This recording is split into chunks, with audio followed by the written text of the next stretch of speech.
So I'm going to do something today that I have never done before. We're going to throw out all the readings for today, except the first one. Except the first one. Should I sit or not? You should sit. Yes. I should sit. Okay. So instead of just hearing the part of the story that we get presented with in the lectionary, we're going to hear the whole thing and let that be the basis of today's sermon. Because a story is really important. It's a story that is known, at least by name and general outline of events, by most people, whether they're people of faith or not. And this text has been used to do incredible harm and damage to people because of how horribly it's been misunderstood and how it's been used. So I don't think it would be responsible of me to present a reading that touches up against this story without addressing the story itself. One, the story that is never presented in our Sunday readings. So here we go, starting in Genesis 18, verse 20. Then the Lord said, "How great is the outcry against Sodom and Gomorrah, and how very grave their sin. I must go down and see whether they have done altogether according to the outcry that has come to me. And if not, I will know." So the men turned from there and went toward Sodom, while Abraham remained standing before the Lord. Then Abraham came near and said, "Will you indeed sweep away the righteous with the wicked? Suppose there are 50 righteous within the city. Will you then sweep away the place and not forgive the 50 righteous who are in it? Far be it for you to do such a thing, to slay the righteous with the wicked, so that the righteous fare as the wicked. Far be that from you. Shall not the judge of all the earth do what is just?" And the Lord said, "If I find in Sodom 50 righteous in the city, I will forgive the whole place for their sake." Abraham said, "Let me take it upon myself to speak to the Lord, I who am but dust and ashes. Suppose 5 of the 50 righteous are lacking. Will you destroy the whole city for lack of 5? And he said, "I will not destroy it if I find 45 there." And he spoke to him, "Suppose 40 are found there." He answered, "For the sake of 40 I will not do it." Then he said, "Oh, do not let the Lord be angry if I speak. Suppose 30 are found there." He answered, "I will not do it if I find 30 there." He said, "Let me take it upon myself to speak to the Lord. Suppose 20 are found there." He answered, "For the sake of 20 I will not destroy it." And then he said, "Oh, do not let the Lord be angry if I speak just once more. Suppose 10 are found there." He answered, "For the sake of 10 I will not destroy it." And the Lord went his way when he had finished speaking to Abraham, and Abraham returned to his place. The 2 angels came to Sodom in the evening, and Lot was sitting in the gateway of Sodom. When Lot saw them, he rose to meet them and bowed down his face to the ground. He said, "Please, my lords, turn aside to your servant's house and spend the night, and wash your feet. Then you can rise early and go on your way." They said, "No, we will spend the night in the square." But he urged them strongly, so they turned aside to him and entered his house. And he made them a feast, and baked unleavened bread, and they ate. But before they lay down, the men of the city, the men of Sodom, both young and old, all the people to the last man, surrounded the house. And they called to Lot, "Where are the men who came to you tonight? Bring them out to us, so that we may know them." Lot went out the door to the men, and shut the door after him. And he said, "I beg you, do not act so wickedly. Look, I have 2 daughters who have not known a man. Let me bring them out to you, and do to them as you please. Only do nothing to these men, for they have come under the shelter of my roof." But they replied, "Stand back." And they said, "This fellow came here as an alien, and he would play the judge? Now we will deal worse with you than with them." Then they pressed hard against the man Lot, and came to the door to break it down. But the men inside reached out their hands and brought Lot into the house with them, and shut the door. And they struck with blindness the men who were at the door of the house, both small and great, so that they were unable to find the door. Then the men said to Lot, "Have you anyone else here, sons-in-law, sons, daughters, or anyone you have in the city? Bring them out of the place.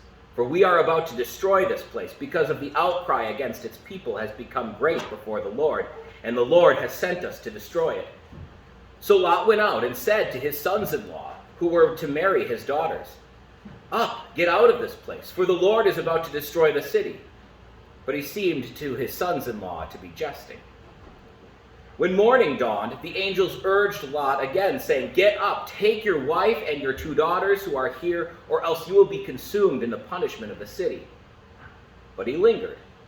So the men seized him and his wife and his 2 daughters by the hand, the Lord being merciful to him, and they brought him out and left him outside of the city. When they had brought him outside, they said, "Flee for your life. Do not look back or stop anywhere in the plain. Flee to the hills, or else you will be consumed." And Lot said to them, "Oh no, my lords, your servant has found favor with you, and you have shown me great kindness in saving my life, but I cannot flee to the hills, for fear the disaster will overtake me and I die. Look, that city is near enough to flee to, and it is a little one. Let me escape there. It is not a little one, and my life will be saved."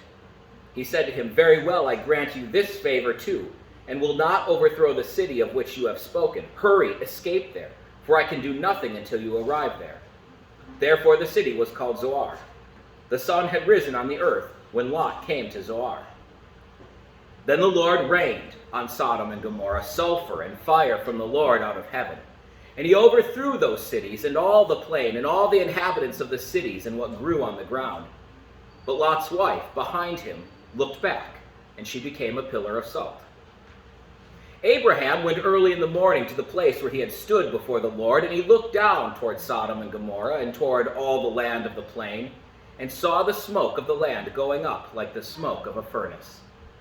So it was that when God destroyed the cities of the plain, God remembered Abraham and sent Lot out of the midst of the overthrow, when he overthrew the cities in which Lot had settled.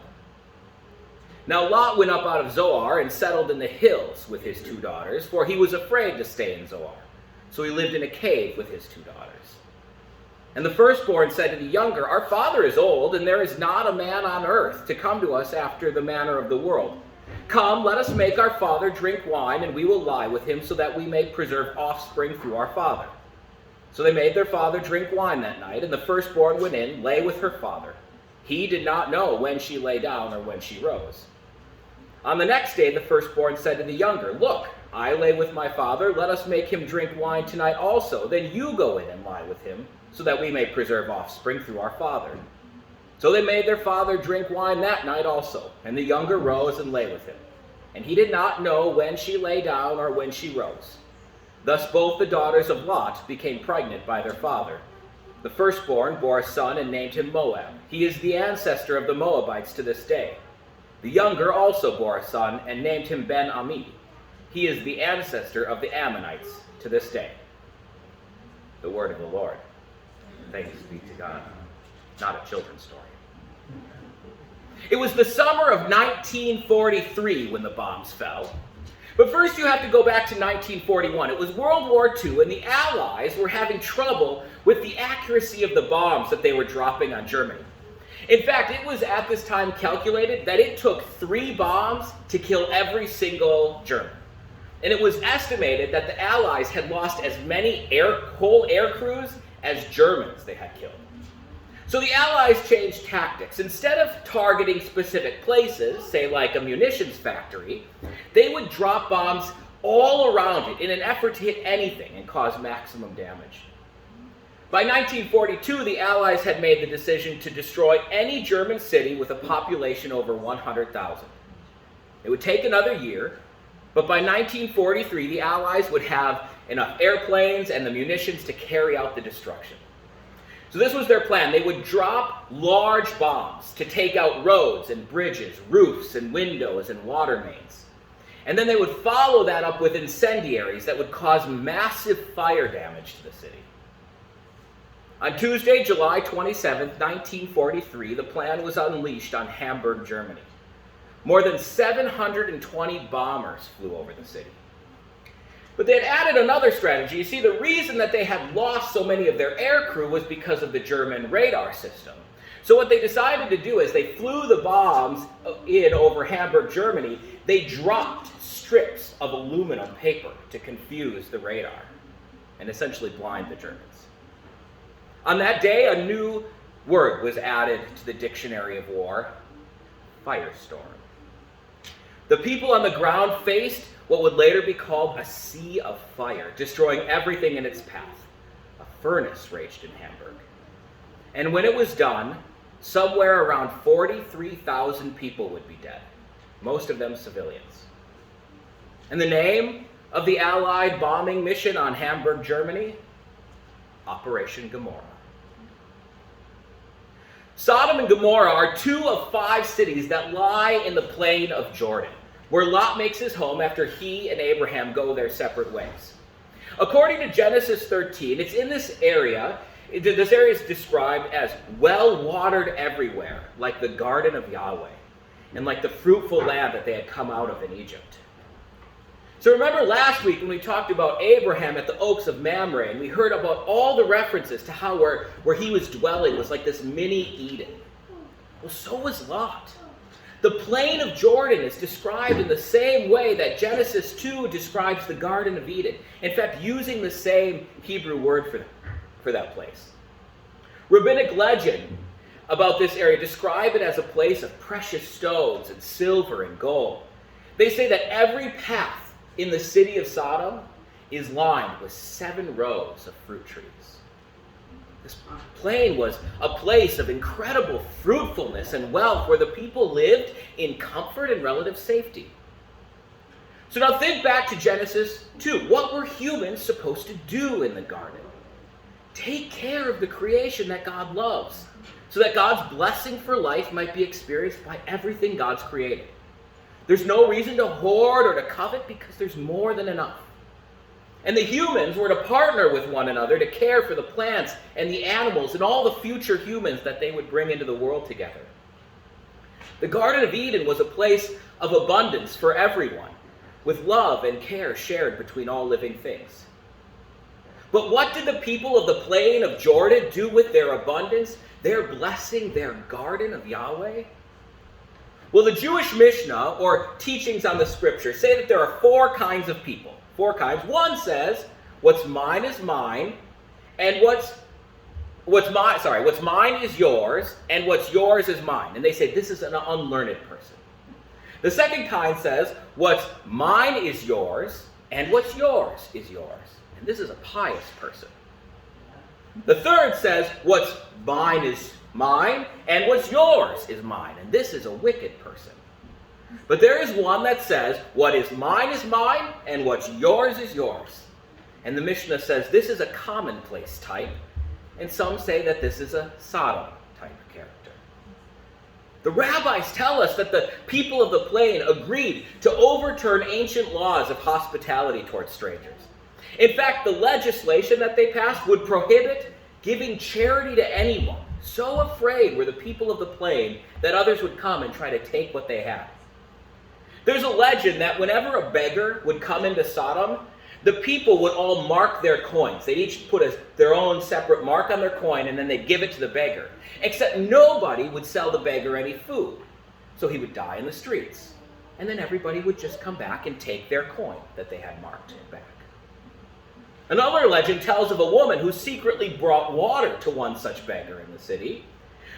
Well, of course, because he was getting water after 3 days, he hadn't died yet, and the people of Sodom started investigating and discovered her. So they covered her with honey, and they put her on top of the city walls until the bees killed her. According to rabbinic legend, it was perhaps her cry that came up to God and prompted the angelic visit to the town. Okay, so let me say this as clearly as possible. The story of Sodom and Gomorrah has nothing to do with same-gender relationships. Okay, again, the story of Sodom and Gomorrah has nothing to do with same-gender relationships. But that's how it's been used. That's how many of us grew up learning about this story. And it's still the interpretation that so many people cling to and throw into the faces of people who are in loving and committed same-gender relationships and their allies. And it's been used to do untold harm to the children of God. Anybody remember the Westboro Baptist Church? I guess I don't even know if they're around anymore. People remember them? They were a group that was on the news pretty frequently about, was it maybe a decade ago or less? And they were made famous by their anti-gay protests around the country, including they would go to funerals of fallen soldiers. And you know what story they clung to justify their incendiary hate and their cruel words? Sodom and Gomorrah. So what's at stake in our understanding of this text isn't just an intellectual exercise in biblical interpretation. How we read and understand this story has incredible implications for the world we live in and how we treat the people around us. So we back up once more to last week. Abraham is sitting outside his tent in the heat of the day, and up walk these three men. We heard this story last week. And though he doesn't know it, the reader, you and I, know that these are three angelic visitors, at least one of whom is Yahweh. And do you remember what Abraham does? He gets a bowl to wash their feet. He has Sarah make bread. He has his servants kill the best calf of the herd. And then Abraham takes curds and milk along with that bread and the meat, and he gives it to the visitors to eat under the shade of a tree. Abraham shows excessive, abundant, generous hospitality towards these strangers. And then the men continue on from there to the plain of Jordan. Because Yahweh has heard the cry. The Hebrew word is itzakah. He has heard the itzakah, which is the yelling, screaming, pleading call for help against these cities. And so God is going to go himself to see what's happening there. But before the two men arrive at the city of Sodom, we get this exchange between Abraham and God, which that's the actual assigned first reading for this week. Where Abraham bargains with God. He appeals to God's nature and character, insisting that the justice of God would certainly not allow God to kill the righteous with the wicked in the cities God is about to destroy. So Abraham starts with 50, and God agrees. If there are 50 righteous, the city will not be destroyed. And Abraham continues this bartering with God. 50, 45, 40, 30, 20, finally 10. And God agrees for the sake of 10 righteous people. Even the wicked will be spared, and the city's not destroyed. You see, Abraham's the one through whom God is going to bless the nations of the earth, and because of the relationship they share with each other, God reveals to Abraham God's plan to destroy the cities of the plain. But Abraham doesn't just sit on his hands. He doesn't just acquiesce. He doesn't just go along with what God has said to him. He engages with God. He argues with God. And certainly he remains respectful and honors his place in the relationship, but Abraham doesn't shy away from confronting God and challenging God to be faithful to God's identity. Abraham speaks up on behalf of those whose voices are being drowned out because of the wickedness going on around them. And in wrestling with God through active conversation, God bends in relationship to Abraham. As inheritors of the promise of God to Abraham, grafted onto God's chosen people through Jesus Christ, you and I are invited to do the same. We're invited to enter into a conversation with God through worship and scripture and prayer, and wrestle with the challenge of holding God accountable for God's part in this relationship. It's incredibly bold and exceedingly dangerous to confront God this way. But perhaps that's just what this world needs the church to do. So a quick word about hospitality. In the ancient world, travelers literally lived and died on the generosity of others. Remember, it's a desert land. It's hot, it's dry, and resources are scarce. A traveler would certainly not be able to carry any more than they would need for traveling maybe a day or so. So in order to survive, they would need the hospitality of others. That's why hospitality wasn't just expected, it was codified into law. All right, so we have Abraham and his vast wealth lounging on a hill above the valley, showing overflowing generosity to some strange visitors. So we should expect that the people of the plain of Jordan, a place that is unmatched in abundance, literally named after the Garden of Eden, would show at least the same hospitality. So the two men arrive at the city gate and they meet Lot. And Lot offers them essentially the same hospitality as Abraham: water, food, and a place to rest. But these visitors are here to see for themselves what's happening in this city. So they insist, no, we're going to sleep in the city square. But Lot insists they stay with him. So I find this a little interesting, but the Hebrew is essentially he urged them greatly. And the word greatly is meor. So if you remember back to Genesis 1, after every day that God creates, God calls creation good, calls it tov, but at the end, God looks at the creation and calls it very good. Tov meor. It's the same word. So Lot is very strongly and insistently urging these men to come into his home and stay with him. It's almost like he knows something bad is going to happen.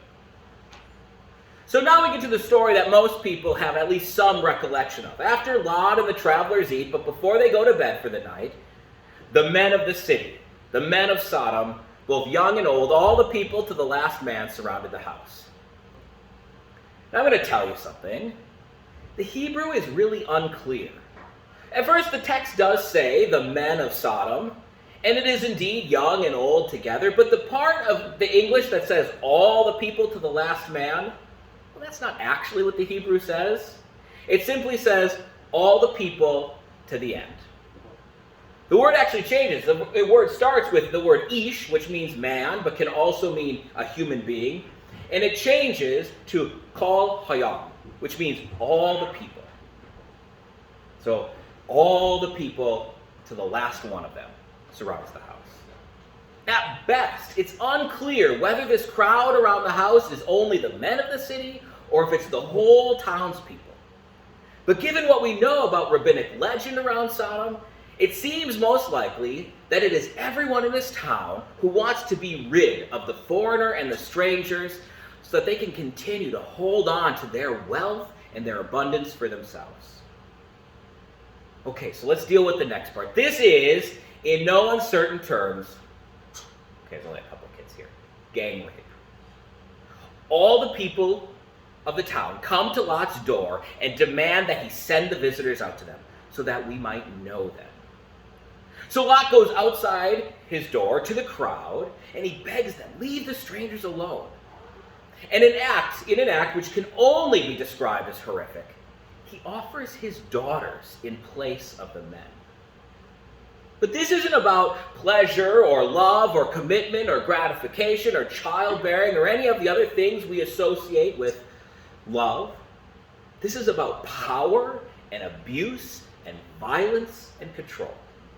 It's about a crowd that refuses to show any amount of hospitality, any amount of generosity to outsiders, and instead relies on shame and humiliation and violence to keep strangers out and protect what is theirs. So you can imagine the horror that must tremble through Lot's wife and daughters as they overhear this bargain he's trying to strike. The people come wanting violence, and Lot offers them his daughters as a sacrifice to their violence, to spare the strangers. Born in this town, raised in this town, betrothed to be married to men of this town, all culminating in an offer their dad makes to a violent mob. These daughters have been raised in a culture of violence, which helps to start explain what happens up in that cave after the cities are destroyed. Well, the crowd refuses the offer and they begin attacking Lot. The strangers pull open the door, they pull Lot in, they slam the door shut, and they strike everyone blind. Just as Lot had urged the angels to stay with him, now they urge Lot to take his family and run before the city gets destroyed.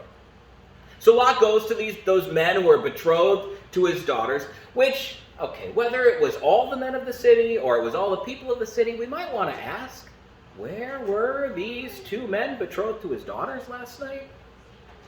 And they laugh, thinking he's joking. So Lot returns home and the angels tell him again to leave. But Lot lingers. He's not sure he wants to leave this place behind.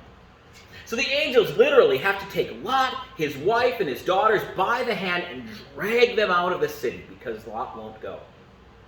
Which should tell us something about Lot and what he desires. The angels want Lot and his family to go to the hills, but Lot refuses, and he asks to go to the small city named Zoar. Once again, Lot is granted clemency for his disobedience, and he's allowed to go to the city. And Sodom and Gomorrah and the cities of the plain of Jordan, the garden of Yahweh, are destroyed in fire and sulfur. Now for this morning, I'm going to hold off on talking about Lot's wife becoming a pillar of salt and the abuse that happens up in that cave where Lot takes his two daughters. Except to say this, Lot's wife turns into a pillar of salt for looking back. Lot literally had to be dragged by the arm out of his house because he didn't want to leave, with no consequence at all. So I don't think this is her being punished for looking back, or that it's her longing for a life she's leaving. Instead, I read one commentary that I found that I liked that said, perhaps she looks back in grief and tears as she hears the screams of men and women and children consumed by fire. Perhaps it's no accident that she too is consumed and becomes the very thing our tears are made from. Salt. Okay, and this. The text would have us believe that up in that cave, Lot is so intoxicated he can't remember what happens to him. Blackout drunk. But not so intoxicated he could engage in intercourse. Which even a rudimentary understanding of the effects of alcohol on the human body let you know this is pretty much impossible. Instead, Lot retreats to a private cave, convinces his daughters they're the last 3 people on earth, and he bears children with them. Lot finishes the violence he offered the mob outside his house. His daughters, raised in a culture of violence, become its victims in the end. At the ELCA Churchwide Assembly in 2009, which was held in Minneapolis, Minnesota, our church body voted to ordain those in, quote, lifelong, monogamous, same-gender relationships. And we called on our congregations to find ways to, quote, recognize, support, and hold publicly accountable all people in such relationships. We use that word publicly accountable because in 2009, same-gender relationships were not yet federally recognized. So it was state to state whether or not people could actually marry who were in those relationships. And the ELCA paid a price. Many congregations, even some within our own synod, left the ELCA. Congregations were split in 2. Families fought and argued with each other. Other Lutheran denominations and Christians around the world condemned the actions of our church. What so many have gotten so wrong about Sodom and Gomorrah is trying to claim that this text has anything to do with God's judgment on same-gender relationships. Because when you try to assert an orientation of the crowd at Lot's door, and you call that homosexuality, and then you watch what those homosexuals do in the text, you immediately equate same-gender relationships with violence. And I think we can all agree that violence in any of its forms, regardless of the relationship in which it is found, is sin and an affront against God. But when we, living here in the 21st century, talk about same-gender relationships, we aren't talking about violence and abuse. We're talking about 2 people wholly committed to one another, promising love and faithfulness to each other, living in reciprocity to one another. Isn't that the vision we share for all relationships? But that is nothing, not even close to what we see in Sodom and Gomorrah. The sin of Sodom and Gomorrah is their refusal to offer hospitality to strangers and their actions of violence against the foreigner and stranger. That's why God's judgment is poured out on the plain of Jordan. The early rabbis, writing in what we now call the Babylonian Talmud, which is one of the oldest interpretations of Scripture that we have, associated Sodom with the sins of pride, envy, cruelty to orphans, theft, murder, and a perversion of justice. Midrashic writers, other early Jewish rabbis, portray Sodom and the surrounding cities as arrogant, self-satisfied, destroyed for the sins of greed and indifference to the poor. And in case you want more evidence, this is precisely how the Bible itself, including Jesus, understands the story.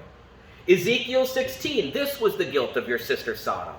She and her daughters had pride, excess of food, and prosperous ease, but did not aid the poor and needy. In Jeremiah 23, but in the prophets of Jerusalem I have seen a more shocking thing. They commit adultery and walk in lies. They strengthen the hand of evildoers so that no one turns from wickedness. All of them have become like Sodom to me, and its inhabitants like Gomorrah. And then Jesus in Matthew 10, when instructing his disciples before sending them out in pairs, says, if anyone will not welcome you or listen to your words, shake the dust from your feet as you leave that house or town. Truly, I tell you, it will be more tolerable for the land of Sodom and Gomorrah on the day of judgment than for that town. How many popular and famous conservative evangelicals could be heard saying that the United States is a modern-day Sodom and Gomorrah because of the depravity and the sin that they say runs rampant in our culture, often pointing to same-gender relationships. Well, perhaps they're right. Perhaps we are living in a modern-day Sodom. We are among the wealthiest nations of the world. By global standards, even our lowest paid workers are wealthy. And yet we underfund our schools. We make healthcare a commodity to purchase where the most wealthy get the best care and the poorest are left to suffer. We have the highest percentage of our population incarcerated, many for nonviolent offenses. We have a love of guns and violence that plays itself out in our streets, our malls, at concerts, and in our schools. 1 in 5 children in our country don't have enough to eat and go to bed hungry each night.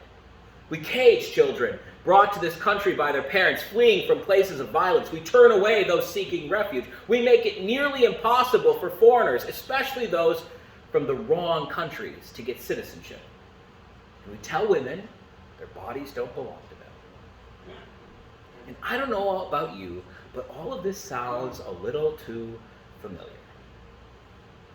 Now, I don't think God is going to rain fire and sulfur down on our heads, and I don't think natural disasters are God's way of punishing us for sins, but I do think the story of Sodom and Gomorrah reminds us that God's judgment does fall on those who hoard excess, promote violence, and refuse to welcome the stranger and the foreigner.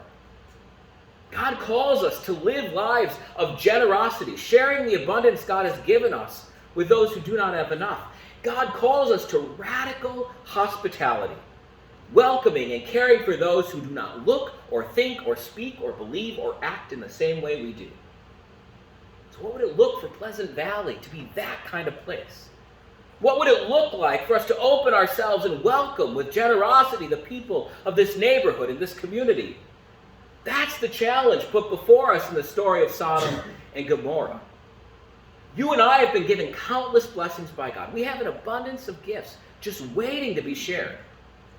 The only question is, what will we do with them?